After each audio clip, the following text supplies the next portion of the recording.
Bueno, vamos a explicar en la unidad 17, los microorganismos. Vamos a ver primero en selectividad, que es lo más importante. Bueno, en selectividad lo primero. Microbiología, conceptos de microorganismos, que hay que sabérselo.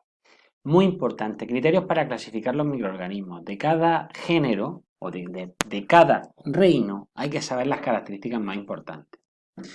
En cuanto a los microorganismos eucarióticos, vamos a estudiar las algas, los protozoos y los hongos. Luego vamos a estudiar las bacterias, las características estructurales de las bacterias, que ya las hemos estudiado en otro tema, las características funcionales, la reproducción en ellas y los tipos de nutrición. Vamos a hablar sobre los virus, su composición y estructura, los ciclos de vida lítico y lisogénico, que son diferentes. Luego las partículas infectivas subvirales, es decir, más pequeñas que los virus, los viroides y los priones. Los métodos de estudio de los microorganismos, la esterilización y la pasteurización. Y luego en el siguiente tema se estudia las relaciones de los microorganismos y la especie humana, que la veremos después, en el siguiente tema. Observaciones. Aquí os dejo las observaciones más importantes. Lo primero, es importante resaltar la definición de microorganismo como un organismo de pequeño tamaño, que presentan gran heterogeneidad y que necesitamos un microscopio para verlo. Al establecer distintos grupos de microorganismos, tenemos que decir las diferencias que nos permiten identificarlos. Por ello van a poner diferentes imágenes, pueden poner diferentes imágenes. De virus, os pueden poner imágenes de adenovirus, del virus del SIDA, el VIH o de bacteriófago. Del reino Monera, cocos, bacilos, vibrios, espiroquetas. Suelen poner bacilo, que sería la típica bacteria que se ve con forma de píldora y con un flagelo, la Escherichia coli. Del reino protostista pueden poner imágenes de algas unicelulares flageladas, que es más difícil que las pongan. Diatomeas, que también es más difícil, luego os mostraré cómo pueden verse. De paramecios, sí es fácil que pongan. Vorticelas son muy fáciles de identificar y las amebas también. De los hongos, sobre todo es muy fácil que pongan la levadura, y la levadura es muy fácil de identificarla. Y los hongos y los mohos, como el del que se extrae la penicilina, penicillium también es muy fácil.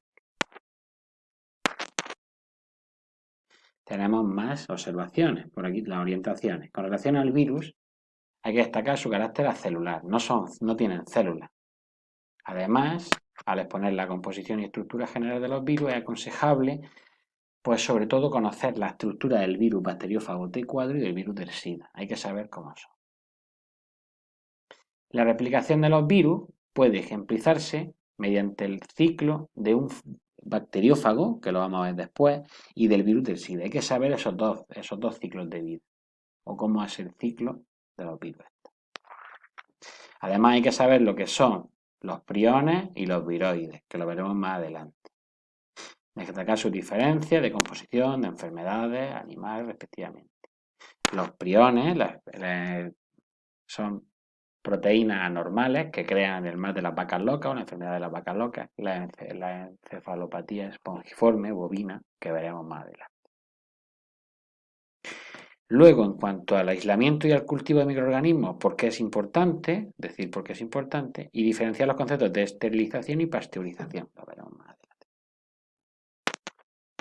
El punto 6 sería el siguiente tema, que lo veremos después. Microorganismo.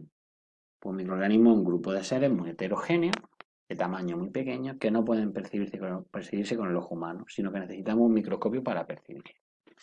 ¿Qué ciencia estudia los microorganismos? Pues la microbiología. Están presentes en 3 reinos de los 5. Reino moneras, que son las bacterias. Reino protostista, que son las algas y los protozoos. Y luego reino hongos, que tenemos la levadura y los mohos principales. Luego también estudiamos formas acelulares, que no son células, como los virus, los viroides y los priones. Bueno, esto entró hace 2 años también. Entraron por primera vez los viroides y los priones y los métodos de estudio de microorganismos, la esterilización y la pasteurización. Lo vamos a analizar después.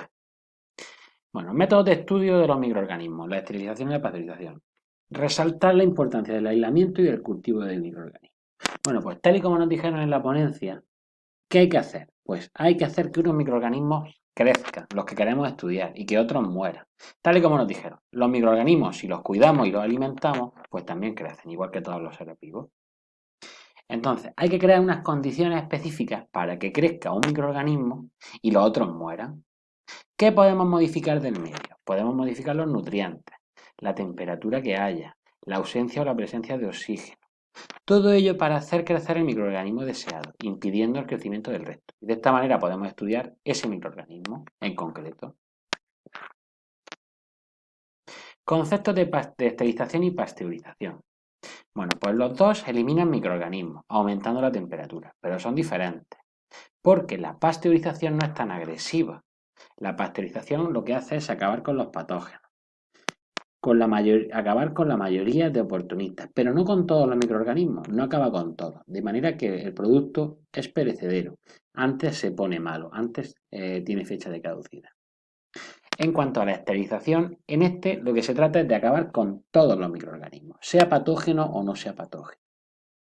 Es decir, que dejamos el alimento a nivel de una conserva, eliminando todos los microorganismos, es muy agresivo.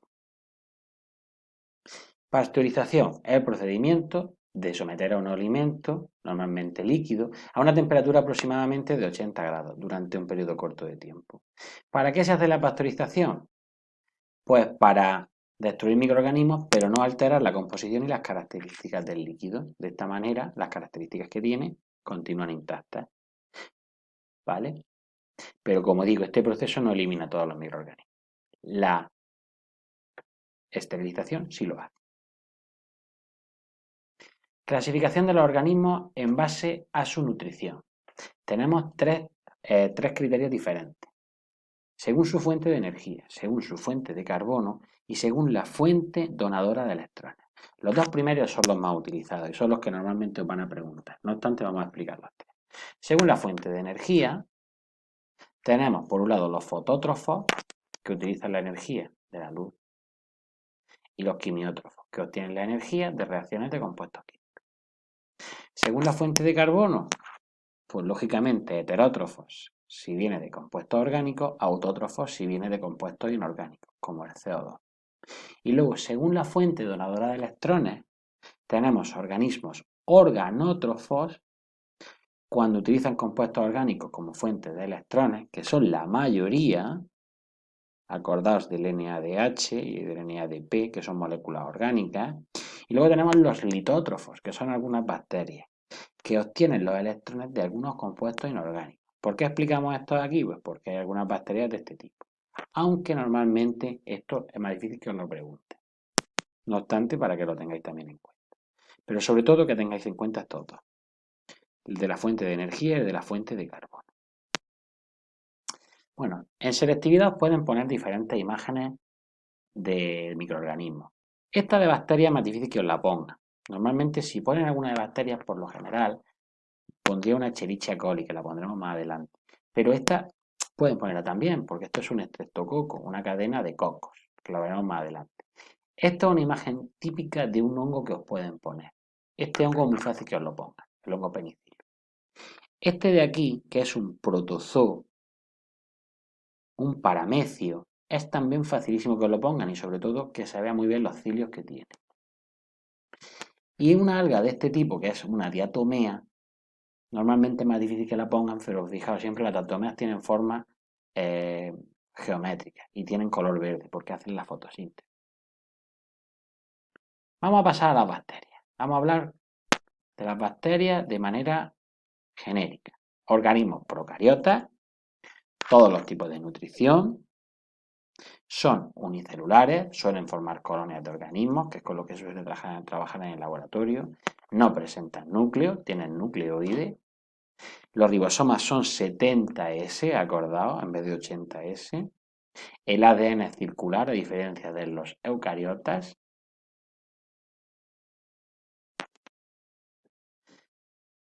Esto de aquí es un fallo, no disponen de cloroplastos con diversos pigmentos fotosintéticos. Esto de aquí lo podéis tachar porque está mal, porque las bacterias no pueden tener cloroplastos porque son tan grandes como los cloroplastos. Por lo tanto, aquí tenéis un error que hay que eliminarlo, porque esto viene de la siguiente diapositiva. Esto se refiere a las algas, que sí pueden tener cloroplastos. La pared celular, principalmente de mureína, un péptidoglucano, ¿vale? Acordaos, gram positiva, gram negativa. Pero la pared celular, peptidoglucano. Y luego división celular, que es la diferencia del resto, por bipartición. El resto de la división celular va a ser por mitosis. Como digo, esto de aquí no lo tengáis en cuenta.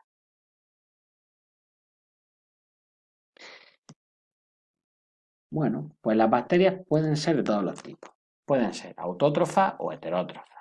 Pueden ser aerobias porque trabajen con oxígeno. Pueden ser anaerobias porque trabajen sin oxígeno. O pueden ser anaerobias facultativas que trabajen con y sin oxígeno. Son los organismos más antiguos que existen en el planeta y los más numerosos. Atendiendo a su forma, tenemos diferentes aspectos. Tenemos, por ejemplo, los cocos con forma redondeada, estreptococos, diplococos, normalmente todos son los más interesantes. Estafilococos cuando están todos como apelotonados. Los bacilos, que son los típicos, aquí tenemos los diplobacilos cuando son dos, los estreptobacilos cuando están en forma de cadena, las espiroquetas, que tienen forma de espiral, los vibrios que parecen una coma y los espirilos que tienen forma de espiral también. Son más finas las espiroquetas que los espirilos. Y como digo, pues aparecen como colonias de bacterias, como tenéis aquí en la imagen. Clasificación de las bacterias. Las bacterias se clasifican en dos grupos, las eubacterias y las arqueobacterias. Las eubacterias son el grupo de bacterias que está más evolucionado. Las actuales bacterias pertenecen a este tipo y la mayoría de bacterias. Contiene bacterias tanto aerobias como anaerobias como facultativas y bacterias autótrofas y heterótrofas, de todos los tipos.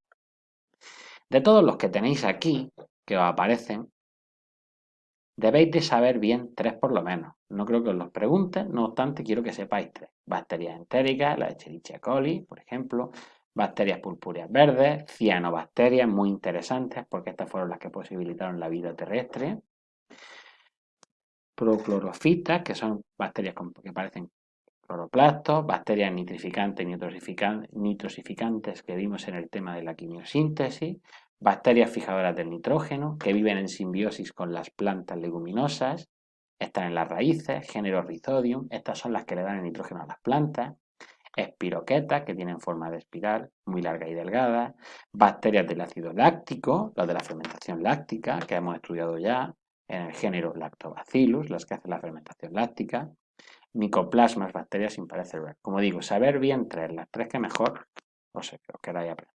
Las que os queráis aprender. La más típica es la Escherichia coli, la que tenéis aquí en la imagen, y es por la que normalmente ponen más imágenes en selectividad. Pero aquí tenemos otras imágenes. Tenemos, por ejemplo, una cianobacteria, que aparecen aquí, un micoplasma, que es lo que tenemos aquí. Aquí abajo tendríamos la bacteria el Lactobacillus, que sería la que hace la fermentación láctica, y una espiroqueta. Arqueobacterias. Las arqueobacterias son extremófilas, viven en condiciones extremas y la mayoría son anaerobias. Estas se cree que son los primeros organismos que poblaron la Tierra, o por lo menos muy parecidos a ella, y se distinguen tres tipos. Bacterias halófilas, las que viven en aguas con mucha sal, como las que están en el mar muerto. Bacterias termófilas, las que viven en aguas termales o en hábitats volcánicos. Y bacterias metanógenas, las que viven en condiciones de anaerobiosis y son capaces de producir metano. Las más antiguas, digamos. En cuanto a la morfología de las bacterias, en la unidad 6 aparecen todas las partes de la bacteria que tenéis que recordarlas para este tema.